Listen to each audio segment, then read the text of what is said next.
Hey guys, and welcome to the Alabama Saltwater Fishing Report, the first podcast to bring you the local fishing report in 30 minutes or less, whether it's good, bad, or ugly. Joe, this week's show was brought to us by KillerDock. As anglers, we put a lot of time, money, and passion into fishing, but most of us don't have a fish cleaning station that we are proud of. Many of us are suffering from dock dysfunction. A rotten table with rusty metal, this is just no good. But the dock enhancement that we've been waiting for is finally here. KillerDock uses marine-grade aluminum to make fabulous fish cleaning tables and stunning canopies that will keep us out of the sun. KillerDock combines durability, function, and design to uniquely upgrade your entire dock experience. Visit KillerDock.com to see more. Man, how you doing today, Joe? You talking about being in the sun. I wonder what that's like. I don't know. It's been a long time since I've been fishing. Too long. I'm ready. I'm ready for this winter to be over, man, and start seeing some of those spring patterns pop up and get back out there on the water, get back after them on a more regular basis. I mean, I like my hunting, but it's over. It's over. Yeah, I'm ready, man. I'm ready. I'm ready to get back out and hit blue water and see some of that. And speaking of blue water, so let's go talk to Angelo Depaola. He's got another offshore report for us this week. Sweet, Angelo. We talked last week about the weather patterns, and I'm looking at the palm fronds waving in front of my window right now. You definitely still got to watch those weather patterns and find a gap to go. But for the folks that have been able to get out, what's been going on offshore? Man, the big tunas have been hard to come across. I had a buddy of mine that went to the Horseshoe Lump last Friday, fished all day, struck out. There's 4 other boats from Venice over there. He didn't see anybody hook up. So, those big fish, they come and they go like the wind sometimes. You just kind of got to get out there, and maybe you're out there on the right day.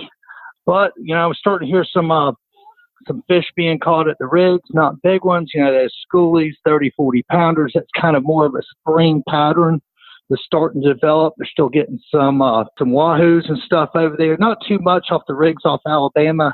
Had some buddies that went this weekend, and bottom fish still guys getting lots of scamps, lots of beeliners, and that kind of got me thinking March 1st is opening day of triggerfish season, and it's 1 per person.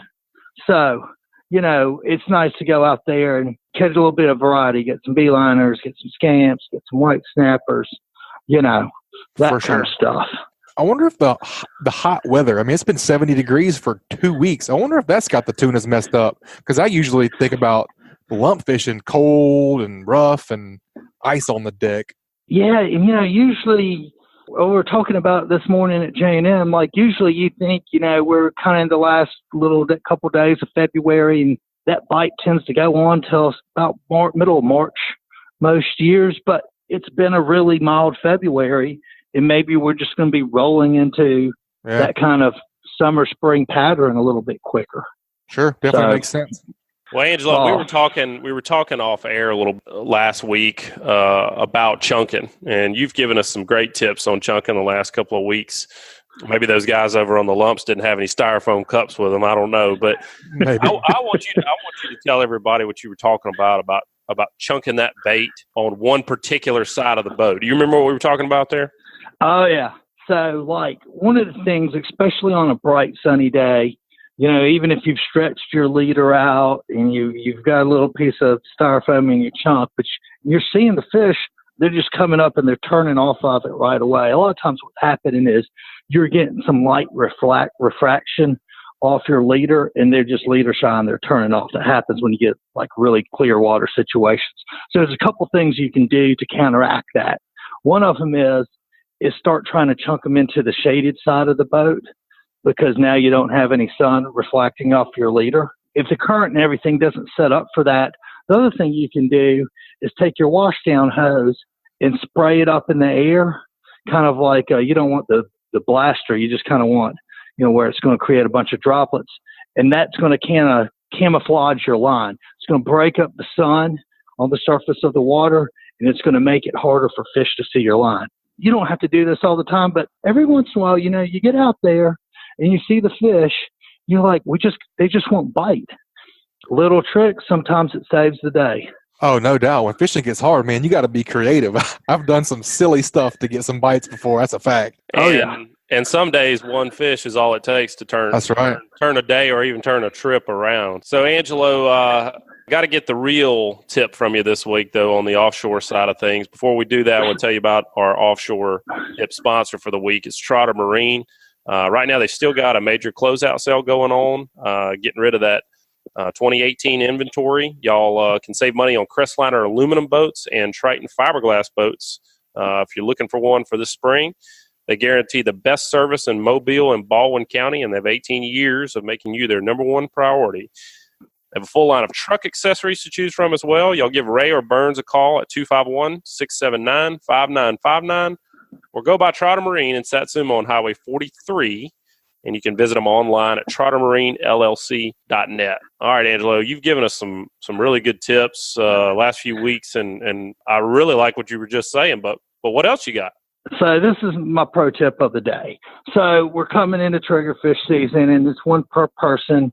And you may think, all right, well, we're going to knock that out real quick. Do we just go back in, or do we spend the rest of the day fishing? If you're me and I get to go out and go fishing, I'm spending the rest of the day fishing. And so really, I don't know about you guys, I always feel like the scamp bite really picks up good in the springtime. There's still lots of beeliners and stuff out there.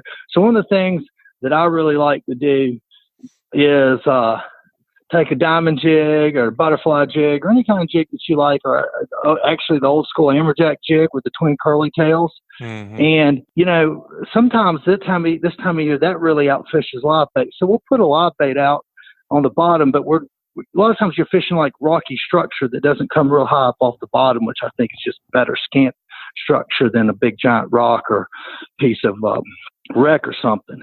And so you're just kind of drifting along. Well, I like to put like a chicken rig and put like a little hoochie squid over the top and put a little piece of squid on it and jig that with my jig up on the bottom of that, because I can pick up some beeliners or even scamps on those. I know some guys, and I really like this idea, and they were telling me about it. They like to use the electric reel because you can kind of put it on a slow reel mode and jig it up about 20 feet in the water column and then just drop it back down. You'll just you can just cover more ground that way. A lot of times this time of year, you just catch more scamps on the jig than you do the live bait. And you still have that out there fishing. You just leave it in the rod holder. Rod holder hooks fish better than we do most of the time anyways. Definitely. Diversification. I like it.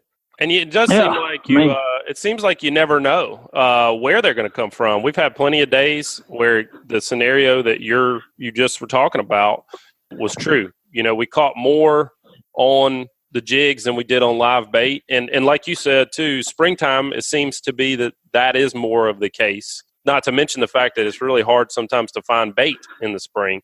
But we have had just as many days where, and we talked about this some, last summer, with Devin Potts, where he basically said, "Hey, you've got to have live cigar minnows right now. If you don't have live cigar minnows, you pretty well hang it up." So, I think in the summer that the live bait plays a bigger role.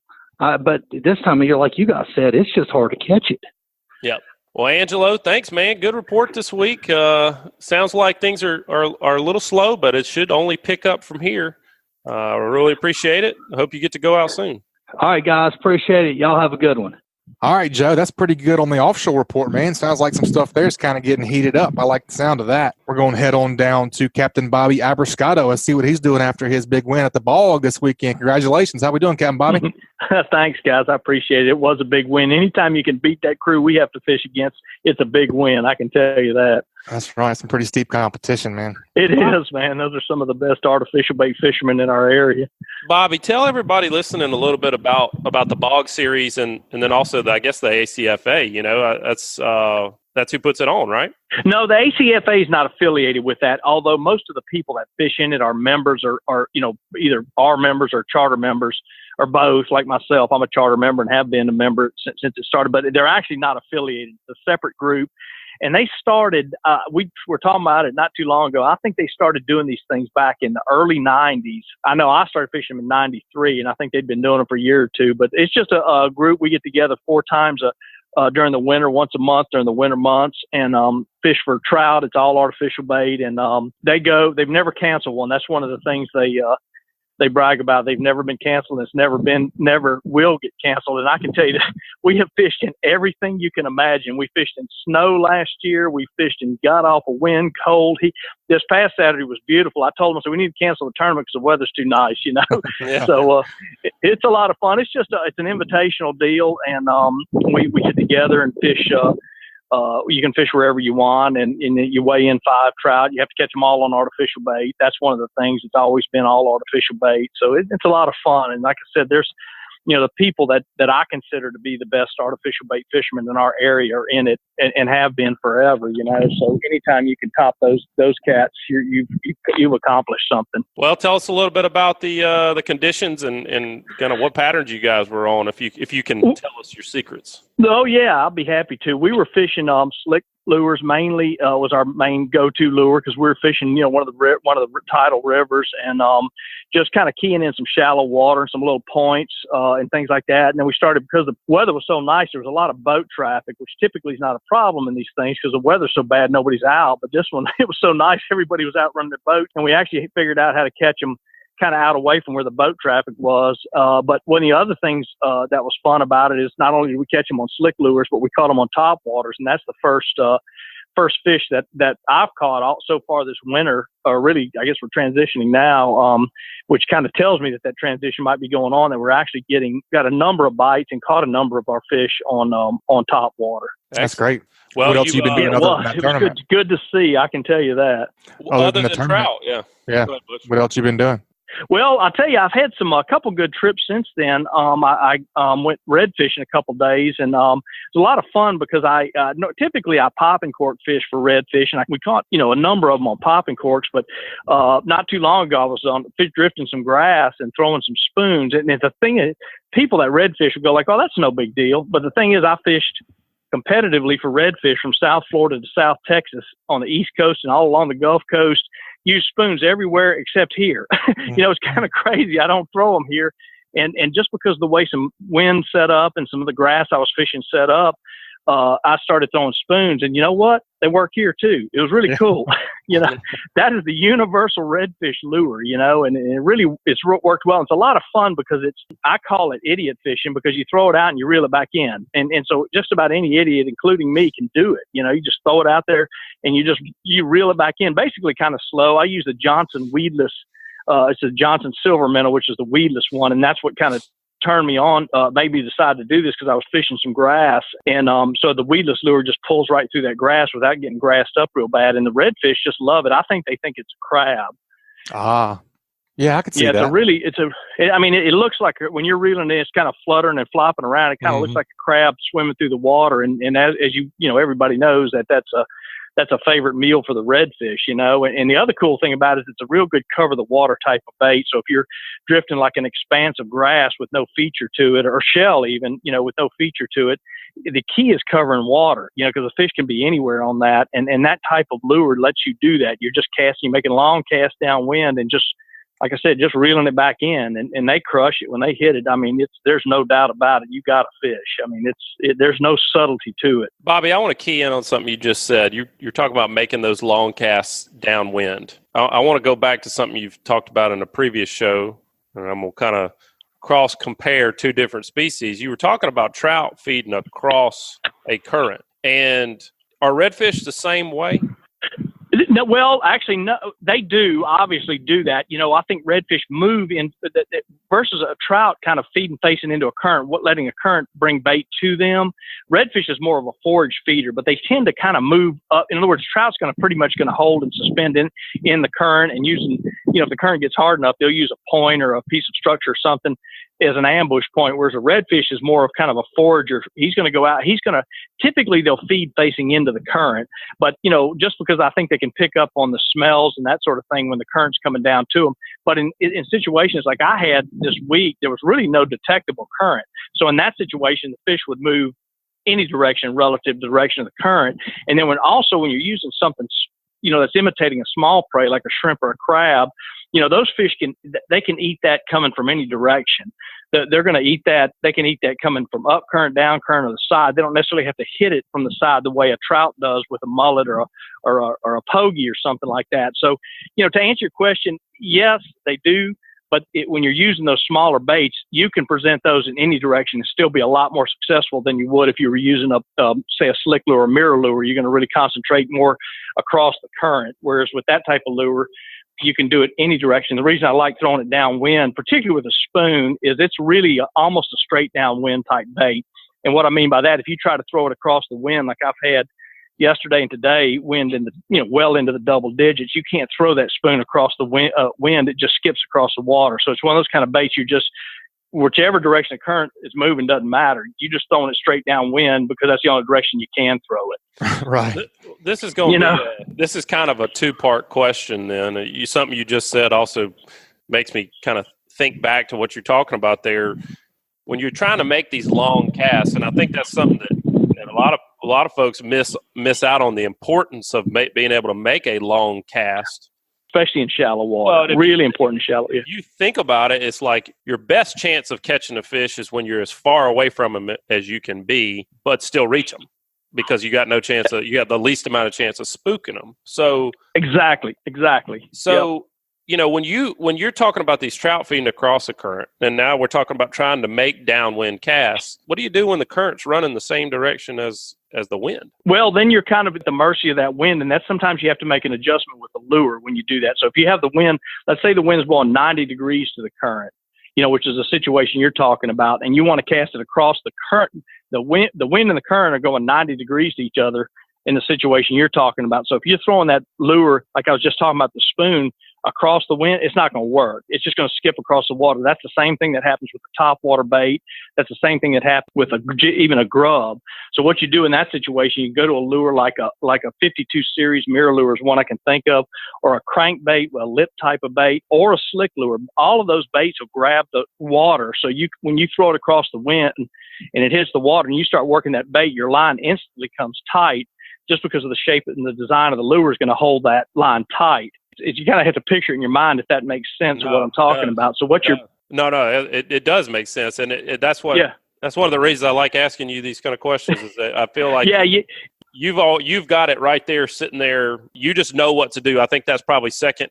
That's just second nature to you to switch your lure. But folks like me who don't know anything, we got to try to either turn this podcast on or something like that. But you see what I'm saying? If you were like in the wind we were fishing the last couple of days, if you threw a topwater lure, for example, across the wind's going to pick up the line and the lure, and it's just going to skip it across the water. Whereas if you throw a crankbait, I'm going to use another example of probably even a more dramatic, but a bait like a rattle trap, for example, or a lip type of bait. Picture what happens when you throw that lure, it hits the water and you start reeling, instantly your line comes tight. You try and pull that line tight with a top water or a spoon, your lure is just going to come skipping across the water. Right, you're going to have that big belly in it. Right, exactly. But that belly goes away when the lure grabs the water. That's what you have to do, So that's the reason I don't throw those type of lures when I got a situation where the wind and the water are 90 degrees to each other. You have to make that adjustment with the lure. Mm-hmm. All right, Bobby. Well, guess what? You got the Hey Cap question this week. It was emailed to us at alabama@bestfishingreport.com, and this week it's brought to us by the upcoming surf fishing seminar. Going to be going on Wednesday, February 27th from 6 to 8 p.m., and it's going to be at the Orange Beach Community Center. We got all the contributors to this podcast are going to be there. Got Dusty Hayes, David Thornton, Bama Beach Bum, Matthew Isbell, and Christopher Vecce. They're going to be talking about just anything you'd ever want to know, getting ready for the big spring run we got coming up. So y'all check that out online. That's the Surf Fishing Seminar, February 27th, 6 to 8 p.m. All right. Ooh, that's going to be that's going to be some interesting stuff right there. I would think so. It's a lot of knowledge. That's a lot of knowledge too. And, I get asked all the time about, fishing from the beach or piers and that sort of thing. If you don't have a boat or you just had a few hours to fish, man, I tell you what, if you want to learn, those are the guys to learn it from right there. I can tell you just named the all-star cast of surf fishing right there. Yeah, no doubt about that. Butch, who's getting that Fairhope rattle, man? Jesse Watson says, "Hey, Cap, I fish artificial lures for trout the majority of the time when I'm on the water. Typically, when using suspended lures like Miradines, I go with a black or green back and silver chrome sides. Do you let water clarity and sunlight steer your decision when selecting lure color when starting a trip? If so, what is your method?" That's a great question. And first of all, the lures he's just mentioned right there, that's what I have. Everything I have has a dark back and a silver side. And the only time I vary from that, sometimes in the late winter, early spring, when we've had rain, which we've had an excessive amount. But if you start fishing, for some reason, when you get in that tannicky water, Foul River is a classic example, and I'm sure some of the rivers on the eastern shore that are tannic like that. Sometimes during the late winter and early spring, I'll go to a copper-sided lure, and that's about the only time I vary from the silver sides, regardless of watercolor. But two reasons. One, even in off-color water, muddy water, for example, that silver side is going to reflect the most amount of sunlight, which is going to help the fish see the bait. And that's the only way you're going to get a fish to hit an artificial bait. He's got to be able to see it. So you get that reflection, which is going to help the fish pick up on it. But the other thing is, even in clear water, I always preach going to a natural colored lure. So if you look at a pogie or a mullet, what color sides do they have? They're silver. So it's a real natural presentation. So you're covered either way with that silver side, whether you're in off-color water or clear water. So you got the deal right. I don't really change, and it's even very rare when I go to that copper-sided lure, and that's only in that tannicky water situation, which occurs late in the winter. Bobby, thanks for the Hey Cap question this week. Next time we have you on, maybe we got a few flounder questions in there. We'll see if we can find Oh my God. Hey JoJo, that'll be a short podcast. I can tell you that. But I'll tell you this, I saw I don't know if Patrick's been on, but I saw he texted us some pictures the other day of some beautiful flounder he caught on a charter. So he's the guy you got to get the flounder questions to. That's right. He's got the hot flounder stick right now. Got the hot hand. Got the hot stick. That's right. All right, Bobby. Well, thanks, man. Be safe out there. We'll talk to you again soon. Okay, guys. Thanks for having me on. Man, Butch, I sure do like talking to Captain Bobby. He always knows a lot more than he lets on. You know what I mean? You got to kind of drill in there a little bit, pull it out of him. But, man, that sucker, he really knows how speckled trout and how redfish react to just about every condition out there. And speaking of a guy who really can kind of just takes a scientific approach to fishing, we got somebody on the show we hadn't had in a while. The pier pounder, David Thornton, is with us today. So, David, welcome back to the show, man. Oh, yeah. I hear you finally got out there, and you've been working too much if you haven't been on the show. I have, yeah. Mom always said work is a 4-letter word, and I know for the a lot birds. of listeners can identify with that. Yeah, no doubt. Well, we relish the time that we get out, especially this time of year. You know, it's not That's true. Easiest time to pick or whatever. And I just had a little window where I had an afternoon to go fishing, and I've heard that they had reopened the West End Beach at Dauphin Island, so I thought, well, I'll go give that a try. Well, tell us about it, man. Had a lot of fun. Okay, well, it was typical kind of February conditions, foggy, kind of warmish.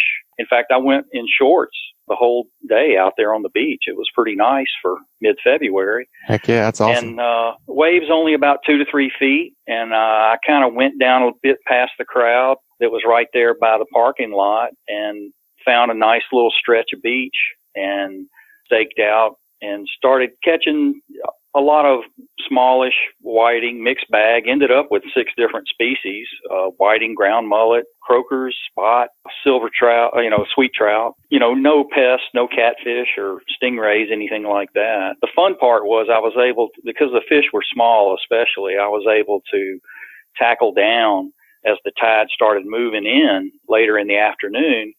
I was able to tackle down and follow the fish up onto the shelf as they came in closer to the beach, and 30-yard casts with my ultralight, and I was able to get into those 3/4 pound whiting and probably caught 50 fish just standing flat-footed on the beach and tossing my 4-pound ultralight. So that's always a good time.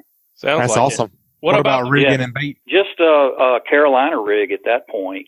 Earlier when I got there, the tide was low and the fish were further out in the trough, and I was having to reach them with my long rods. Kind of the same kind of thing like Matthew Isbell talks about, where you have to stagger your rods sometimes to get their distance, and after about an hour, that long bite started kind of drying up, and I could tell that the tide was moving up, getting higher, and figured that the fish would probably be following the tide in a little closer to the beach to be feeding a little closer to the beach.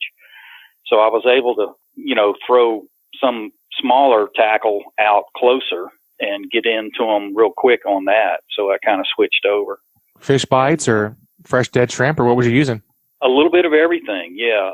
On the long rods, I was using just fish bites after a while because there were so many small fish pecking the bait off. Mm-hmm. And that was the same kind of report as I talked to other anglers when I was walking down the beach. And they all said, yeah, a lot of small stuff, and nibbles and things like that were the reports. So I figured the bite was going to be mostly small fish, which is typical for the west end of the island. But still, I was able to garner up a mess of fish and, cull out some of the larger whiting and ground mullet and even had a handful of white trout too. So that was nice. What about the pier, David? Well, the pier's been kind of hit and miss. The typical winter pattern this year has been when the weather calms down and the water gets really clear, it seems like the whiting have kind of teamed in around the pier, and occasionally even a few pompano, redfish, even some couple of speckled trout days when the water's been real, clear. They've been catching them off and on during those periods, with just pieces of shrimp and fish bites. And the pinfish have still been bad at the pier because the water is relatively warm for February. It's in the low 60s probably. And that's, usually February we have middle 50s, along the surf zone, because we get a lot of the strong fronts. But this year the pattern's been to where we've only had, one or two cold nights and then it warms up again. And of course, when it gets rough, the bite shuts down at the pier. So that kind of puts an end to that. So that was another reason I went to the island, because it was a little rough, but not real bad. Mm-hmm. Well, David, I know you keep an eye on a lot of other surf zones, so to speak, some to the south of us. And I kind of do the same thing. I like to check in on what's going on the east coast of Florida and keep an eye on things over there. You watch those trends, and the thing that's neat about that is it can kind of predict what's heading our way. What's going on in other areas? Yeah, this past weekend, there was a big warm-up in west central Florida, around the Tampa Bay area, and the water temperature jumped up from like the middle 60s to the upper 60s, around 70 degrees, and the bite of Spanish mackerel and sheepshead has really kicked off for their spring season down there. There were good reports of some nice Spanish mackerel being caught off the Skyway Bridge down there. And also sheepshead has been real consistent down there. Whereas up here, water temperatures lingering, about 5 to 8 degrees cooler right now. And the sheephead bite has really kind of been slow. They've been picking up a few inshore, intercoastal waterway, some around the jetty and the bridge, but none have shown up at the pier to speak of. And the same with Dauphin Island. It's been, of course, they have to deal more with the flood water at Dauphin Island coming down Mobile Bay. And that's another part of the equation. It all kind of comes together, and you have to kind of figure it all when you start kind of digesting, well, gosh, where do I need to go? And, where am I going to fish today or something like that? Oh, yeah. Well, that leads us right into our tip. This week's onshore tip is brought to you by your local Geico insurance office. Everybody knows Geico has great auto rates, but they also have great rates on boats, ATVs, motorcycles, and personal watercraft. And Geico does even more than insure your valuable items. They also offer on-the-water services like towing, battery jumps, gas delivery, and you can save by bundling these services with your insurance. Call Ron Davis, Geico agent, at 251-445-0053 or visit him online at geico.com/mobile-AL. What you got? I wonder if Ron can guarantee that I can catch fish next time I go. How much that policy would cost? Sure, I'm sure he can guarantee whatever you want. Yeah. Man, I tell you what, though, I do want to take a second to thank Ron and thank all of our sponsors for making this happen every week. And Ron's been with us since the start, and it's what it takes. It's not free to produce this kind of stuff, and we really appreciate our sponsors making this possible. So thanks, Ron. All right. Absolutely. What you got, David? Yeah, I would think that this time of year especially, because the weather can be so variable, the angler really needs to kind of watch it, make a weather plan. If you're only off during the weekend, kind of watch the weather during the week and watch the forecast and get an idea of what the trends are. Even if you can't go that day, if you stay plugged in to what's going on, look at the reports online, listen to the podcast, maybe the radio show, those kind of things can maybe give you some little, especially last minute tips. Sometimes I'll change direction and end up going somewhere else because I hear about a hot bite or something. And you can watch the conditions as they change. The Gulf goes through these definite periods where it'll rough up for a few days and we'll have a front, it'll calm down. And then the water, will get clear. That's the times that the pier's been good. When it first starts to get chopped up again, those are good days to try the surf. Things get stirred up and the fish kind of maybe get stirred into a little feeding activity. So you can kind of cue in on those little finite bites and things that are occurring, things like changes in water clarity. The water temperature especially is critical as we move into the early springs transitions.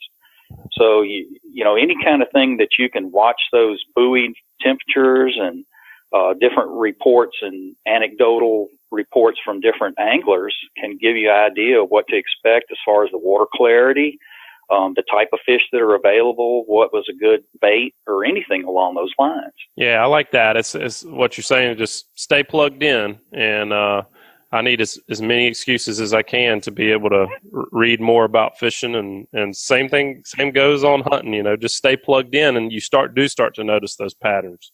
Definitely. Yeah, right. I think it helps you become, in the long run, a better angler by doing that, and it's a good distraction from those days when there's nothing to do but homegrown work too. That's right, no doubt about that. All right, thanks, man. Be safe out there. We'll talk to you again soon. All right, Joe, what'd you learn this week, man? Man, I think what I really learned this week is that, when you talk to these guys who are fishing every day or have fished for decades or have had a stint where they fish every day for years, they really pick up on patterns of what fish are doing. Sure. And I always say they can see around corners because well, and what the fish are doing based on the weather too. Right. It's a big deal. And I really like what David said. He was talking about water clarity and water temperature, but I think the most important thing I learned is that you got to stay plugged in. We talk all the time like, well, I hadn't been fishing, I don't know where they are. But these guys are fishing every day and they pick up on those patterns. You got to stay plugged in, whether it's weather, whether it's water temperature, whether it's clarity. You've got to stay on top of them. We interviewed Joey Landreneau at the boat show. And we'll have that show, that interview coming up. Joey Landreneau is the creator of the Slick Lure, and he talked about keeping a journal. That's a cool dude right there, man. Yeah, and so I think you got to stay plugged in. You got to stay on top of it if you want to be a better fisherman. And so listen to these guys that do it every day and have decades of experience. That's true. Yeah, I like that, man. I thought what was cool about Joey Landreneau is we like to fish, to catch fish, and to eat fish. He likes to fish to outsmart the fish. Right. That's pretty cool. I like him. Yeah, y'all stay tuned for that episode. Well, it's very cool.